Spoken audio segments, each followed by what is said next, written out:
Saudi আরব যুক্তরাষ্ট্রের সঙ্গে এমন একটি প্রতিরক্ষা চুক্তি নিয়ে আলোচনা করছে যেখানে তাদের ওপর হামলা হলে যুক্তরাষ্ট্র তার নিজের ওপর হামলা বলে বিবেচনা করবে। এই চুক্তিটি অনেকটাই গত মাসে কাতারের সঙ্গে যুক্তরাষ্ট্রের করা একটি চুক্তির মতো, যেখানে বলা হয় কাতারের ওপর যে কোনো আক্রমণ আমেরিকার ওপর আক্রমণ বলে বিবেচিত হবে। এর বিপরীতে প্রয়োজনে সামরিক পদক্ষেপও নেবে যুক্তরাষ্ট্র।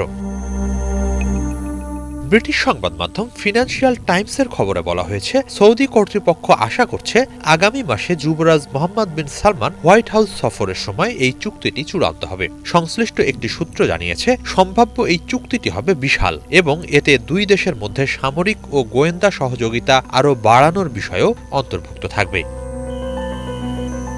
এ প্রসঙ্গে ট্রাম্প প্রশাসনের এক জ্যেষ্ঠ কর্মকর্তা ফিনান্সিয়াল টাইমসকে বলেন, যুবরাজের সফরের সময় কিছু স্বাক্ষর করার আলোচনা আছে, তবে তার বিস্তারিত এখনো চূড়ান্ত হয়নি। স্টেট ডিপার্টমেন্ট জানিয়েছে, যুক্তরাষ্ট্র মধ্যপ্রাচ্যের নিরাপত্তার জন্য প্রতিশ্রুতিবদ্ধ এবং সৌদি আরবের সঙ্গে মিলেমিশে কাজ করে সংঘাত সমাধান, আঞ্চলিক সংহতি বৃদ্ধি ও সন্ত্রাস বিরোধী কর্মকাণ্ড চালিয়ে যাবে।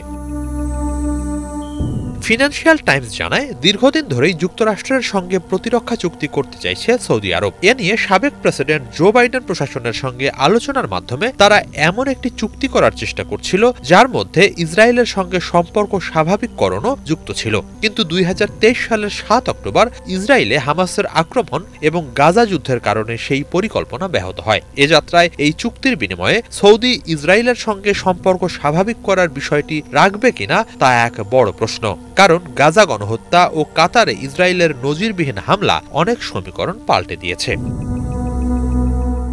এরই মাঝে ইসরায়েলকে গাজায় গণহত্যার দায়ে অভিযুক্ত করে সৌদি যুবরাজ নানা সময় স্পষ্ট ভাষায় জানিয়েছেন যে সৌদি আরব কেবল তখনই ইসরায়েলের সঙ্গে সম্পর্ক স্বাভাবিক করবে যখন ফিলিস্তিন রাষ্ট্র প্রতিষ্ঠিত হবে।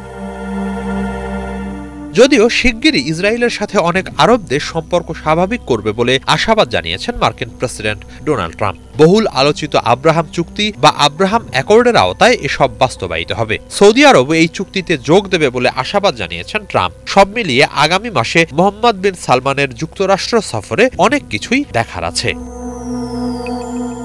বিশ্লেষকরা বলছেন, সৌদি আরব ইতোমধ্যেই যুক্তরাষ্ট্রের সবচেয়ে বড় অস্ত্র ক্রেতাদের মধ্যে অন্যতম। ট্রাম্পের মধ্যপ্রাচ্য সফরের সময় হোয়াইট হাউস সৌদি আরবের সঙ্গে $142 বিলিয়ন অস্ত্র চুক্তি ঘোষণা করে, যা 2024 সালের সৌদি প্রতিরক্ষা বাজেটের দ্বিগুণ। হোয়াইট হাউস জানিয়েছিল এটি ইতিহাসের সবচেয়ে বড় প্রতিরক্ষা চুক্তি। এছাড়া মার্কিন বাজারে বিপুল বিনিয়োগেরও প্রতিশ্রুতি দিয়ে রেখেছে রিয়াদ। সব মিলিয়ে যুক্তরাষ্ট্রের কাছে সোনার ডিম পাড়া হাঁস সৌদি আরব। এ অবস্থায় ট্রাম্প সৌদির ওপর হামলা নিজ দেশের ওপর হামলা গণ্য করা হবে এমন চুক্তি করতেই পারেন, এমন ভাবনা মোটেই অমূলক নয়।